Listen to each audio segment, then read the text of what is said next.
Sutapa. Sutapa travel ব্লগে আপনাদের সবাইকে স্বাগত। আজ জন্মাষ্টমী, সেই উপলক্ষে চলেছি এখন মন্দির দর্শনে। বাড়ি থেকে বেরিয়ে ইছাপুর স্টেশনে পৌঁছে দেখি ঘড়িতে 12:30 মতো বাজে। ইচ্ছে রয়েছে ইছাপুরে রাধাকৃষ্ণ মন্দিরে যাওয়ার। চলুন তাহলে যাওয়া যাক। স্টেশনে কয়েকজনকে জিজ্ঞাসা করাতে বললেন স্টেশন থেকে শিয়ালদার দিকে হেঁটে গিয়ে বাঁ দিকে রেল লাইন টপকে যেতে হবে টোটো ধরার জন্য। আর 1 নম্বর স্টেশন থেকে যদি বাইরে বেরোলাম তাহলে আপ লাইনের দিক থেকে গিয়ে টোটো ধরলে সেক্ষেত্রে রিজার্ভ করে পৌঁছতে হতো মন্দিরে। সেখান থেকে কোনো ডাইরেক্ট টোটো যায় না। এদিক থেকে বেরিয়ে এসে কিছুটা হাঁটলেই সোজা অন্নপূর্ণা মিষ্টির দোকান। সেখান থেকে 10 টাকা মাথাপিছু ভাড়া দিয়ে পৌঁছালাম এসে পূর্বাশা খেলার মাঠের কাছাকাছি। এখান থেকে বাঁদিকে কিছুটা হাঁটলেই সবুজ মাঠের আড়াল থেকে দেখতে পাওয়া যাচ্ছে মন্দির। প্রথম দেখাতেই মন্দিরটিকে মনে হচ্ছে যেন মায়াপুর ইস্কন মন্দিরের ছোট সংস্করণ। দূর থেকে দেখে সেরকমটাই মনে হচ্ছে। চলুন তাহলে কাছে গিয়ে দেখা যাক মন্দিরটি। আজ জন্মাষ্টমী উপলক্ষে মন্দিরকে সাজানো হয়েছে বেলুন দিয়ে। গোপাল ঠাকুরের জন্মদিন কেমনভাবে এখানে পালন করা হয় তা দেখতেই আসা। তবে এই মুহূর্তে মন্দিরের মূল দরজা দেখছি বন্ধ। প্রথমটাতেই মন খারাপ হয়ে গেল। তবে এখানে বসে থাকা একজন বললেন মন্দিরের পাশের থেকে গিয়ে জিজ্ঞেস করতে হবে ভিতরে প্রবেশ করার ব্যাপারে। আর মন্দিরের দরজা কখন খুলবে? 4টায় খুলবে। এত দূর থেকে এসছে, বসে থাকবো? ঢোকা যাবে? সেই মতো মন্দিরের পিছনের গেট থেকে ভিতরে প্রবেশ করলাম। তবে এখানে এসে আরো জানতে পারলাম যে আজকে রাত 12টাতে গোপালের জন্মাষ্টমী অনুষ্ঠান পালন হবে। এমনকি আজ কোনো অন্নভোগও ঠাকুরকে দেওয়া হবে না। যেহেতু আজকের দিনে ছোট্ট নন্দগোপালের জন্ম হয়েছিল, তাই আজ রাত 12টাতেও শুকনো প্রসাদই অর্পণ করা হবে তাকে। কাল হবে এখানে নন্দ উৎসব। এখানে প্রতিদিন কিন্তু ভগবানকে অন্নভোগী প্রদান করা হয় দুপুরবেলাতে। সামনে কাঠের কারুকাজ করা এক অতি সুন্দর সিংহাসনে ধাপে ধাপে রয়েছে বাঁদিকে গৌরনিতাই, আর তার সামনে নন্দগোপাল, আর ডান দিকে রাধাকৃষ্ণ 2 সখী সহ। তাছাড়াও নানা বিগ্রহ রয়েছে এই সিংহাসনে। প্রতিদিন এই মন্দিরের দরজা খোলা হয় ভোর 5টার সময়। তারপর মঙ্গল আরতি হয়ে বাল্যভোগ দেওয়ার পর নিত্য গীতা পাঠ হয় এখানে। 8:30টার সময় ঠাকুরকে শৃঙ্গার বা স্নানের পর দুপুর 12টায় মন্দিরের মূল দরজা বন্ধ হয়ে যায়। আবার তা খুলবে বিকেল 4টে।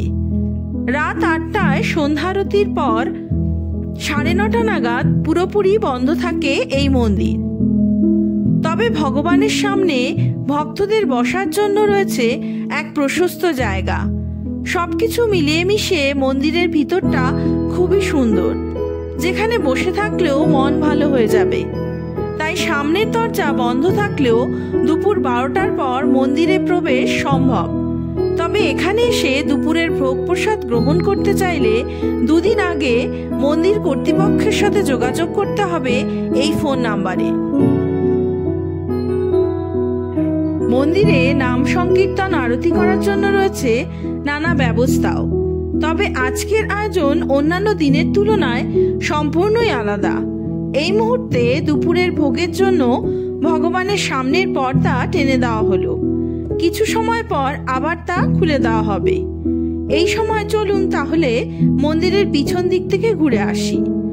শ্রী বিশ্বনাথ বাবাজি ও তার স্ত্রী হলেন এই মন্দিরের নিত্য সেবায়েত।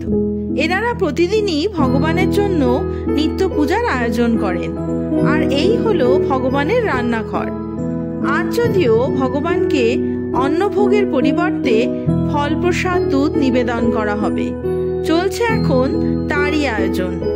আর ওদিকে মন্দিরের পিছনে চলছে রাত 12টার পুজোর প্রসাদের তৈরির আয়োজন। তালের বড়া, মালপোয়া, নানা কিছু। তবে সেবায়েতেরা আজ কিন্তু সমস্ত দিনই না খেয়ে ভগবানের প্রসাদ নিবেদন করবেন।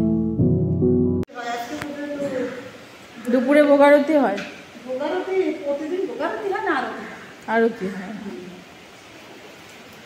সন্ধ্যেবেলা 8টার সময় হয়, তার আগে হয় না?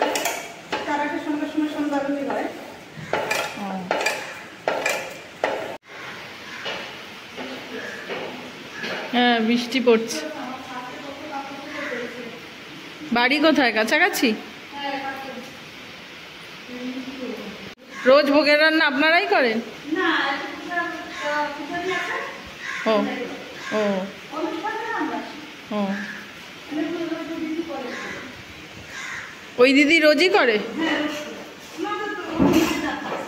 হ্যাঁ, ও,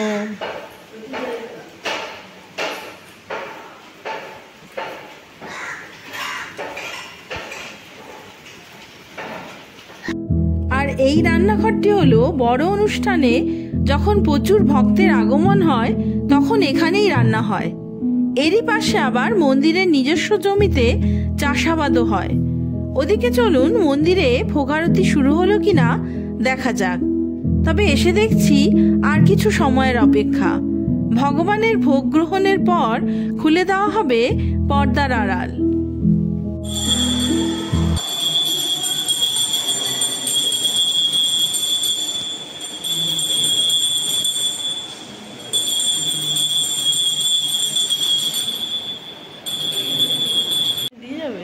আজকে সবাই দিয়ে যায়?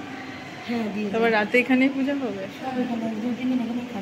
ও, 2 দিন মানে কাছাকাছি তোমরা সবাই?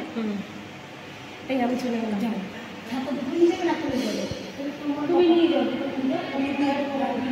মানে কালকে নন্দোৎসব, কালকে এখানেই থাকবে? পরশু নন্দোৎসব? ও, মন্দিরের আশেপাশের অনেকেই এখানে তাদের বাড়ির গোপাল ঠাকুরকে নিয়ে এসে রেখে যাচ্ছেন পুজোর জন্য। সকলের সাথে এই 2 দিন তাদেরও পুজো হবে এখানেই। ওদিকে শ্রী বিশ্বনাথ বাবাজি এখন ভোগারতি শুরু করলেন, তারপর সাজিয়ে রাখা হবে সকলের গোপালকে।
ভোগারতি শেষে প্রত্যেকের গোপাল ঠাকুরকে সাজিয়ে রাখা হচ্ছে মন্দিরের অন্যান্য দেবতাদের সাথে বা এখানকার গোপালের পাশে।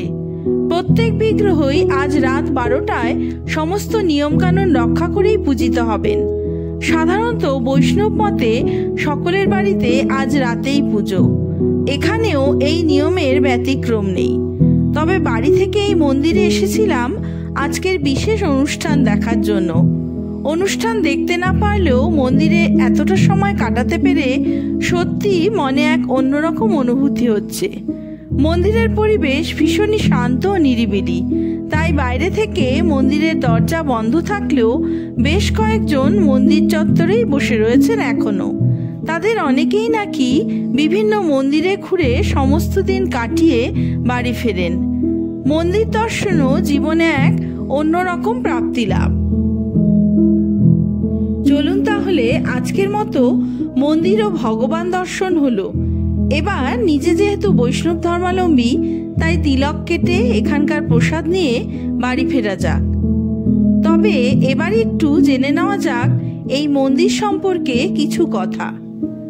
এই মন্দির সম্পর্কে শোনা কথা অনুসারে মায়াপুর ইস্কন মন্দিরের আদলে তৈরি ইছাপুরের পারিবারিক মন্দির সম্ভ্রান্তশালী বসু পরিবার দ্বারা পরিচালিত রাধা গোবিন্দ সেবা সদন সোসাইটির উদ্যোগে 2004 সালে দোল পূর্ণিমার দিনকে ছোট বেড়ার ঘরে বিগ্রহ প্রতিষ্ঠা হয়েছিল। পরে বসু পরিবারের কর্ণধার শ্রী মহাদেব বসু মহাশয়ের উচ্চানুসারে তাদের পুত্র শ্রী মিহির বসু মহাশয় ও সমীর বসু মহাশয়ের উদ্যোগে এই মন্দিরের নির্মাণ কাজ শুরু হয়। তারপর বসু পরিবারের উদ্যোগে আস্তে আস্তে মন্দির তৈরি হতে হতে বর্তমানের এই রূপ।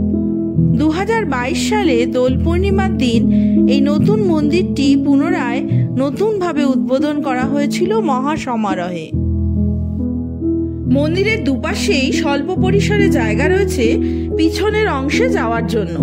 মানুষজনের বসতির মধ্যেই এই মন্দিরটি অবস্থিত। তবে সামনে রয়েছে সুবিশাল সবুজ ঘাসের পূর্বাশা খেলার মাঠ। সবকিছু মিলিয়ে ইছাপুর পূর্বাশা রাধাকৃষ্ণ মন্দিরে সারাটা দিন কাটিয়ে ভোগ খেয়ে বা সন্ধ্যারতি দেখে বাড়ি ফেরার জন্য আরেকদিন না হয় আসা যাবে। বেশ খানিকটা হেঁটে এসেই তারপর অটো স্ট্যান্ড। এটাই টোটো stand. Through train will be passing from platform number 4. Please keep safe distance. 4 number platform. আজ তবে এই পর্যন্তই থাক। আপনাদের সাথে দেখা হবে নতুন আরেকটা ব্লগ নিয়ে নতুন আরেক জায়গায়। ততদিন সবাই সুস্থ থাকবেন, ভালো থাকবেন। নমস্কার।